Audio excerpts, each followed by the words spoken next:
ایک بدو کی دلہن کو جس گھوڑے پر بٹھا کر لوگ لائے تھے، دلہن کے گھوڑے سے اترتے ہی اس بدو نے اس گھوڑے کی تلوار سے گردن اڑا دی۔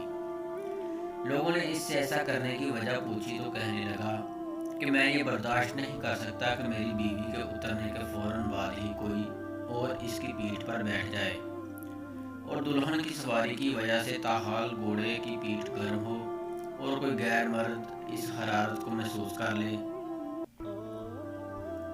اسی طرح ایک اور واقعہ ہے کہ ایک عورت نے اپنے شوہر کے خلاف عدالت میں کیس دائر کیا کہ اس کے ذمہ میرے حق مہر کے 500 دینار ہیں۔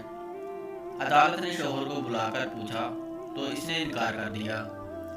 عدالت نے گواہوں کو طلب کیا اور ان سے گواہی لیتے وقت عورت کا چہرہ پہچاننے کے لیے عورت کو نقاب اتارنے کا کہا۔ اس پر اس کا شوہر جلدی سے کھڑا ہو کر کہنے لگا کہ قاضی صاحب، میں تسلیم کرتا ہوں کہ مجھ پر میری بیوی کے 500 دینار لازم ہیں، بس آپ اس کا نقاب نہ اتروائیے۔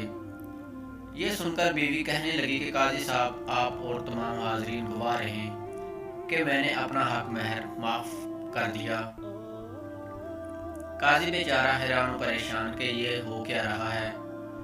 خیر، ان میاں بیوی کے جانے کے بعد قاضی نے محرر سے کہا کہ اس کیس کا الگ فائل بناؤ اور نام لکھو مرد کی غیرت۔ علامہ ابن قیم فرماتے ہیں کہ انسان کے دل میں غیرت ہوتی ہے، اور اگر غیرت نہ ہو تو اس دل میں محبت ہو ہی نہیں سکتی، اور محبت سے خالی دل میں ایمان اور دین کیسے باقی رہ سکتے ہیں۔ المیہ یہ ہے کہ آج کے ترقی یافتہ دور میں ہوا کی بیٹی اور عصمت مسلم کو بلا روک ٹوک نیم برہنہ کرنے پر امت فخر کر رہی ہے، اور اسلام کا وقار چند ٹکوں کی بھیڑ چڑھ چکا ہے۔